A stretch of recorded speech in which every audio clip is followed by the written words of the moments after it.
A pleasant day, ma'am, sir.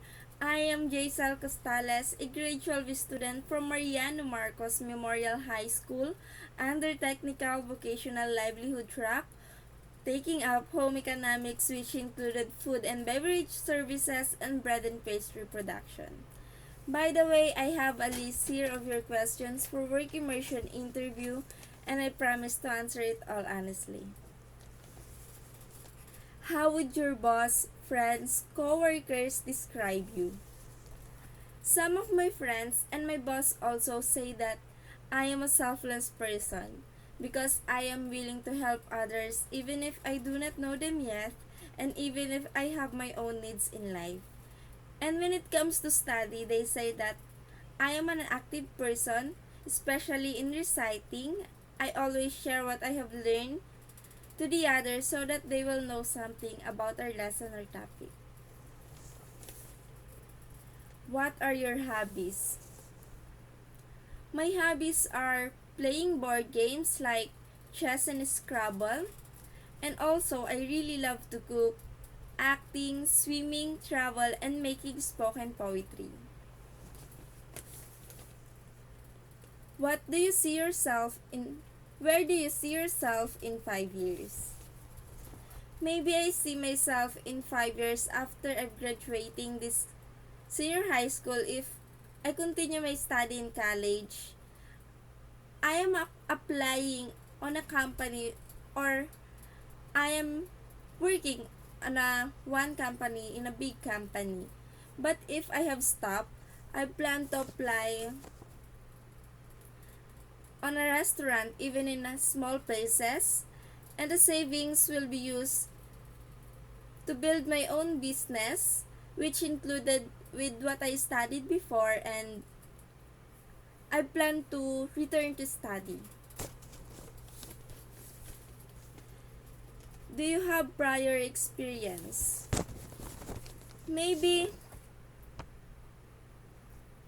actually nothing when it comes to a big business. But in my previous job, if I do nothing at home, I I help my boss making food that was sold in their office mates. What accomplishment are you most proud of? Maybe the accomplishment that I am most proud of myself is participating in an activities or contest in our school or church program like acting, singing, and especially cooking. Even if sometimes I lost in that contest, I know in myself that I do everything I can to showcase my talents and it always boosted my confidence, especially in cooking contests.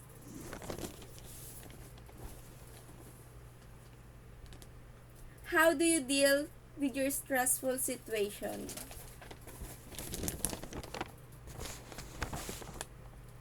For me, when I encounter a stressful situation in my life, I've always take a rest first, meditating with matching solemn music and always praying to overcome the challenges.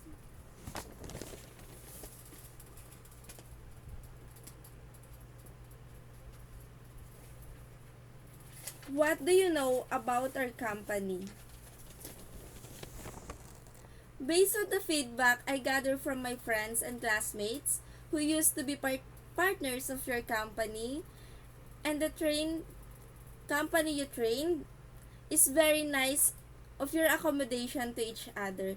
There are good facilities and a lot to learn because the trainers are good at teaching.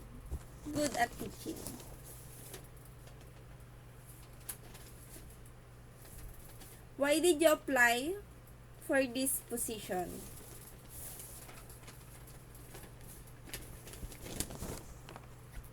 I would like to apply for this position because it will be a big help in case I have a full job And my knowledge of the food industry will also be advanced.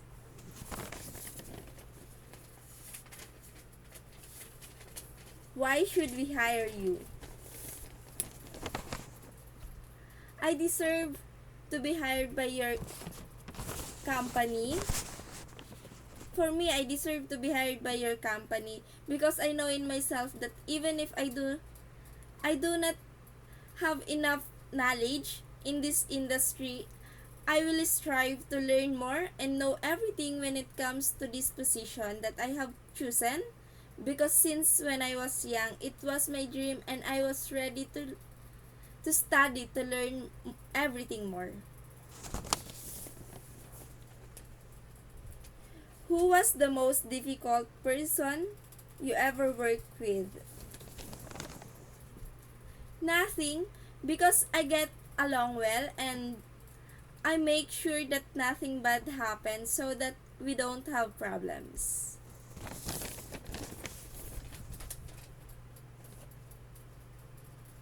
What is an example of a conflict you had to resolve?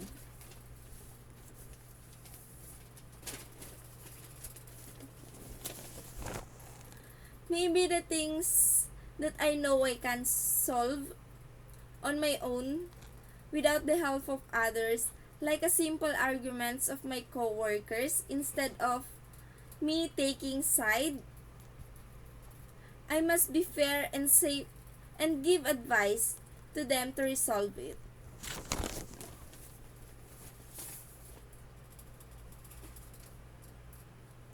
Do you prefer to work on a team or independently?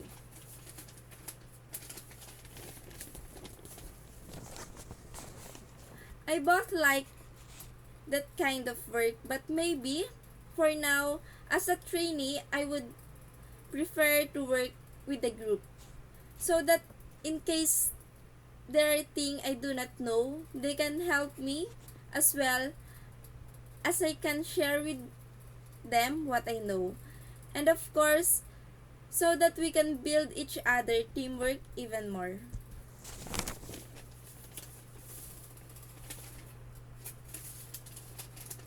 How do you organize your time and set priorities in a typical day? For me, I prioritize the easy ones.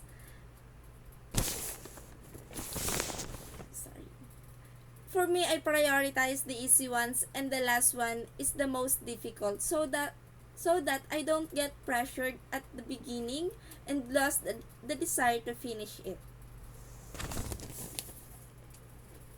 What are you looking for? What are you looking for in your ideal position? What I want in my job position or ideal position one day is that I know I am comfortable and accurate if what I have studied, and I know I love my job, so that my workflow will be better and there will be no problem.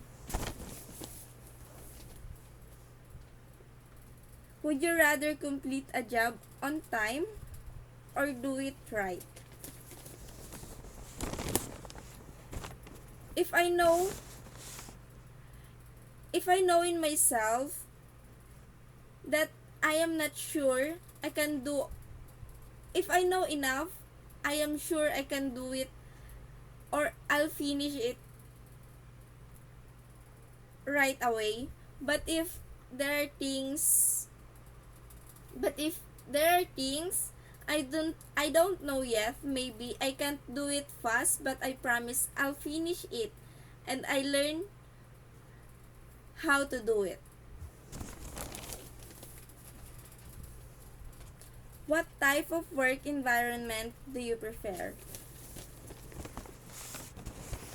As I said earlier, I prefer to a job related to what I studied to make my work better.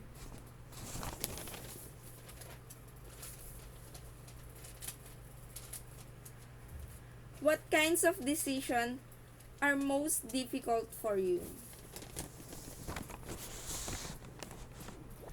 me is the same position I want, but I only have to choose one because it is also a great opportunity to have things that are not only one, and there's so many people trust on my ability.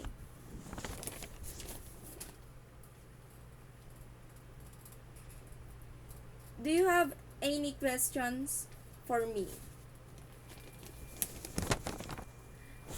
Um, in case someone applies to you as a high school graduate with no work experience, do you accept like us?